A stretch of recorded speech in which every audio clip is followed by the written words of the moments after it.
மக்கள் தீர்ப்புக்கு தலை வணங்குகிறோம். இப்பவே ரெடி பண்ணி வச்சுக்கோங்க அந்த அறிக்கையை. எப்படி? மக்கள் தீர்ப்புக்கு தலை வணங்குகிறோம். அனைவரும் தலைவணங்கி அந்த தீர்ப்பை ஏற்றுக்கொள்கின்றோம். 10 சீட் ஜெயிச்சிரும். நான் அரசியலே பேச மாட்டேன். ஸோ இப்போ வந்து அதை விட 10 மடங்கு ஜெயிச்சாச்சு தலைவா. நீங்களாம் வந்து அரசியலே இருக்கக்கூடாது, போயிடுங்கன்ற. அரசியல்ல நிரந்தர வெற்றியும் கிடையாது, தோல்வியும் கிடையாது. இப்பதானே நீங்க ஃபர்ஸ்ட் டைம் வந்திருக்கீங்க. அப்போசிஷன்ல டிஎம்கே உட்காரும் போது அது எவ்வளவு டேஞ்சரஸ்ன்னு உங்களுக்கு இனிமேதான் புரிய போகுது. சண்டை செஞ்சே பழகுனா நாங்க, அதனால எந்த சண்டையா இருந்தாலும் நாங்க ரெடி. வாங்க களத்துல சந்திப்போம். நான் பெரிய மனுஷன் அடிக்கூடாது, நீ அடிச்சிருப்பான். இவங்க இன்னும் இப்போதானே ஃபர்ஸ்ட் முறை ஜெயிச்சிருக்காங்க. ஏமா இப்போதான் ஃபர்ஸ்ட் முறையே போட்டி போடுறாங்க, அதனால ஃபர்ஸ்ட் முறை தான் ஜெயிப்பாங்க. என்ன பேச்சு பேசுற? பேச தெரிஞ்சா பேசு, இல்லை பேச தெரியலன்னா பேசாத. தயவு செய்து சொம்படிக்கிற பத்தியா, பயங்கரமா சொம்படிக்கிற நீ. உங்களுடைய அடுத்த படத்திற்காக காத்துக்கிட்டு இருக்கிறேங்க விஜய். நாங்க ஆட்சியெல்லாம் நாங்க பாத்துக்கிறோம். எங்களுக்கு சூப்பர் தலைவர் ஸ்டாலின் நிற்கிறாரு, அவர் பாத்துக்குவாரு. தாவேகா எம்எல்ஏக்களுக்கும் தொண்டர்களுக்கும் என்னுடைய மனமார்ந்த வாழ்த்துக்களை தெரிவித்துக் கொள்கிறேன். எனக்கு தெரிஞ்சு உதயநிதி அவர்களோ ஸ்டாலின் அவர்களோ விஜய் பத்தி அவ்வளோ விமர்சனம் பண்ணல, அவ்வளோவா கடுமையான வார்த்தைகளை வைக்கல.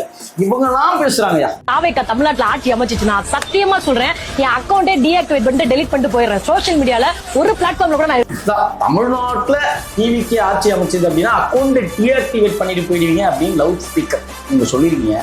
தயவு செய்து டீஆக்டிவேட் பண்ணிடு. சோ நான் சொன்ன மாதிரியே என்னோட அக்கௌண்ட்டை டீஆக்டிவேட் பண்ணிடுவேன். நாளைக்கு காலையில 10 மணிக்குள்ள என் அக்கௌண்ட்டை நானே டீஆக்டிவேட் பண்ணிடுவேன். சோலி முடிச்சு.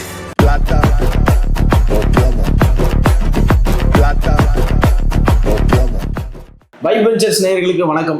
இன்னைக்கு என்னடா பேச போற அப்படின்னு கேட்டீங்கன்னா, நேற்று ஒரு பயங்கரமான ஒரு மழை அடிச்சுது. என்ன அப்படின்னா, நம்ம தளபதி அவர்கள் பேசிட்டாரு.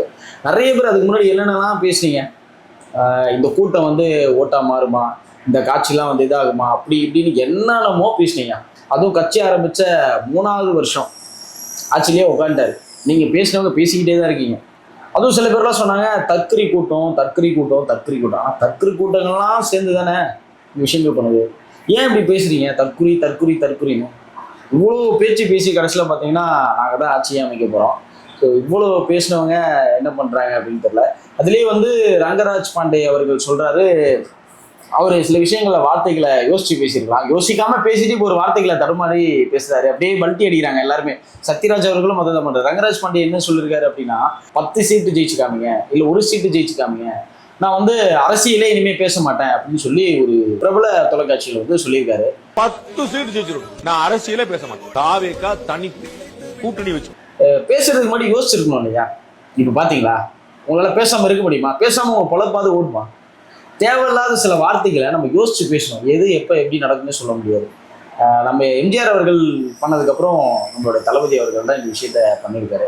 ஸோ அதுவும் வந்து கட்சி ஆரம்பித்த 3வது வருஷமே ஆட்சியில் உட்கார்ற அளவுக்கு மக்கள் வந்து இவ்வளோ ஒரு விஷயம். அப்போது மக்கள் எவ்வளோ வெறுத்திருப்பாங்கன்னு பாருங்களேன். முந்தைய ஆட்சிகளில் வந்து அவ்வளோ விஷயங்கள் இருக்குது. கொலை, கொள்ளை, கற்பழிப்பு, பெண்களுக்கு முதல்ல சேஃப்டியே இல்லை.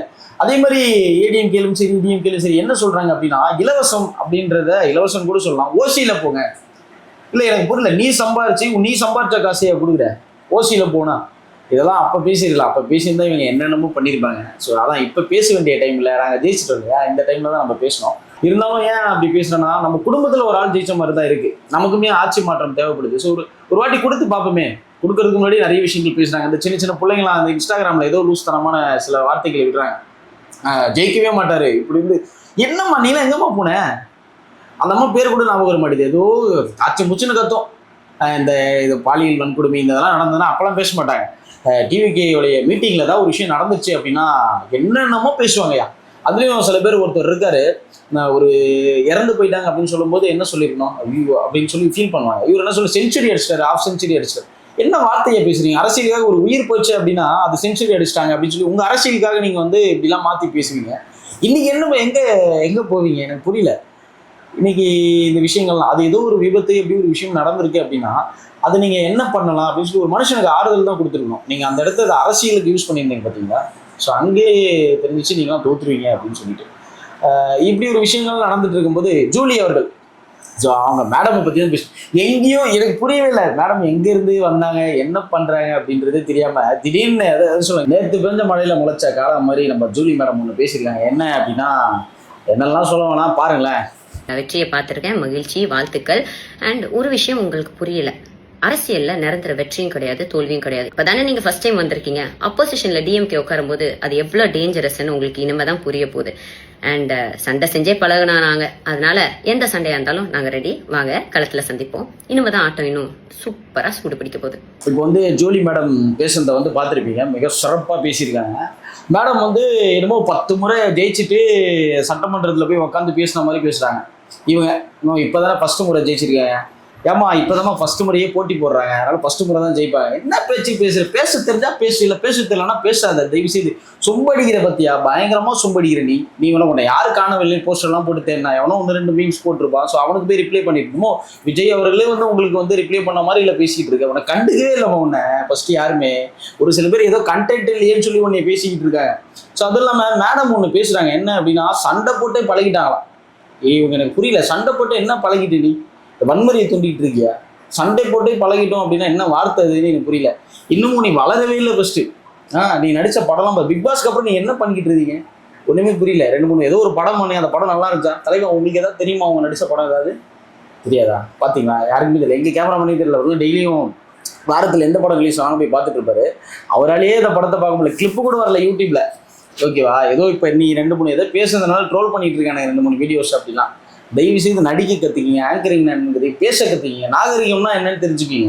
இதில் வந்து ஏதோ வந்து சில விஷயங்கள் நீங்கள் போராட்டத்தில் பயங்கரமாக பண்ணீங்க அப்படி இப்படின்றதுனால பார்த்தோம். ஆனால் கடைசியில் இப்போ தான் தெரியுது அதுவுமே பெருமைக்காக தான் பண்ணியிருக்கீங்க போல. எல்லாமே பெருமைக்கு ஏதோ ஒன்று சொல்லுவாங்க இல்லையா, அந்த மாதிரி தான் நீங்களும் இருக்கீங்க அப்படின்னு நினைக்கிறேன். தேவையில்லாத வார்த்தைகள். சண்டை போட்டே பழகிட்டீங்க. களத்தில் பார்ப்போம். என்ன களத்தில் பார்த்தது நீங்கள் இல்லையே. நீ களத்தில் போய் என்ன பண்ணிக்கிட்டு இருக்கு நீங்கள்? எனக்கு புரியவில்லை. ஆட்டத்திலே இல்லாத நீங்கள் வந்து என்ன பேசிக்கிட்டு இருக்கீங்க?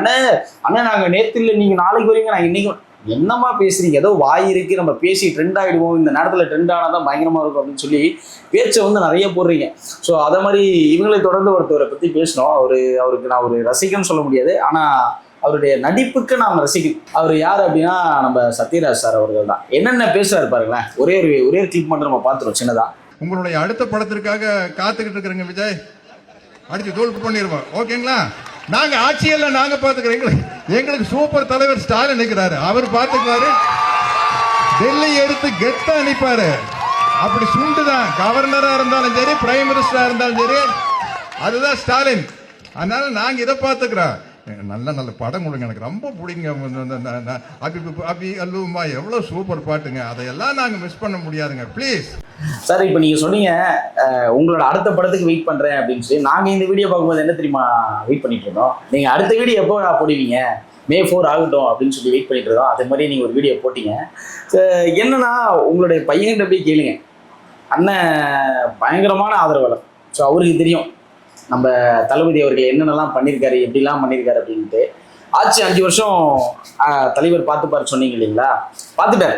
அதனால தான் இப்போ போயிருக்காருன்னு நினைக்கிறேன். ஸோ இப்போ நீங்கள் ஒரு வீடியோ போட்டிருக்கீங்க இல்லையா, அந்த வீடியோ பார்ப்போம். என்ன பேசியிருக்காரு அப்படின்றத நம்ம பார்த்துருவோம். வணக்கம். திரு விஜய் அவர்களுக்கும் தாவேகா எம்எல்ஏக்களுக்கும் தொண்டர்களுக்கும் என்னுடைய மனமார்ந்த வாழ்த்துக்களை தெரிவித்துக் கொள்கிறேன்.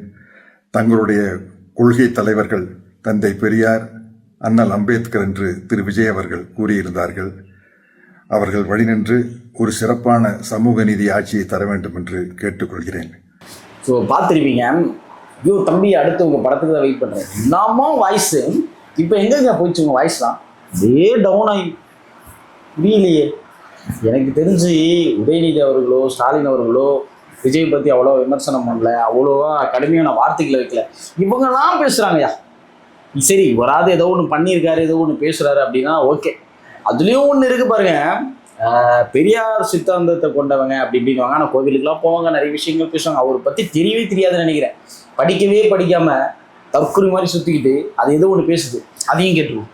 தாவேகா தமிழ்நாட்டுல ஆட்சி அமைச்சிச்சுனா சத்தியமா சொல்றேன், என் அக்கௌண்டே டீஆக்டிவேட் பண்ணிட்டு டெலிட் பண்ணிட்டு போயிடுறேன். சோஷியல் மீடியால ஒரு பிளாட்ஃபார்ம்ல கூட நான் தமிழ்நாட்டுல டிவிக்கு ஆட்சி அமைச்சது அப்படின்னா அக்கௌண்ட் டீஆக்டிவேட் பண்ணிட்டு போயிடுவீங்க அப்படின்னு லவுட் ஸ்பீக்கர் நீங்க சொல்லிருக்கீங்க. தயவு செய்து டீஆக்டிவேட் பண்ணிடு.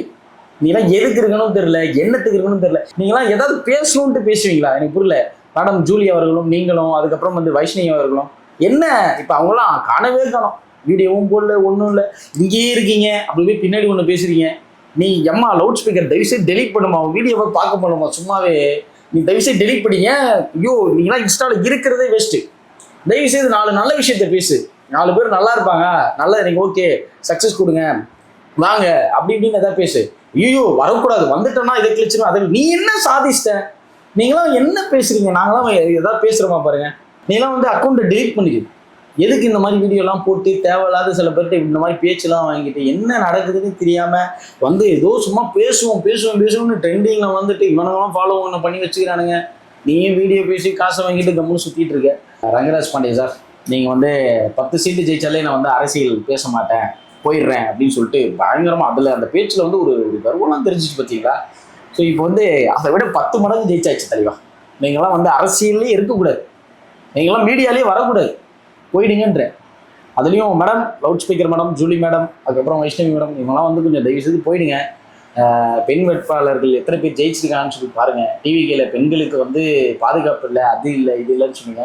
ஸோ பாருங்க, எங்கள் அண்ணன் வந்து ஒரு விஷயத்த சொன்னார் லாஸ்டா, எப்படியும் நான் ஜெயிச்சதுக்கப்புறம் இதை தான் போட போறாங்க. தோஷத்துல ஒரு அறிக்கையை ஒண்ணு வெளியிடுவாங்களே, மக்கள் தீர்ப்புக்கு தலை வணங்குகிறோம் அப்படின்ட்டு அந்த அறிக்கையை வெளியிட்டு இப்போ அறிவாலயத்துல போய் ஓடி ஒளிஞ்சுப்பாங்க. இப்பவே ரெடி பண்ணி வச்சுக்கோங்க அந்த அறிக்கைய. எப்படி? மக்கள் தீர்ப்புக்கு தலை வணங்குகிறோம்.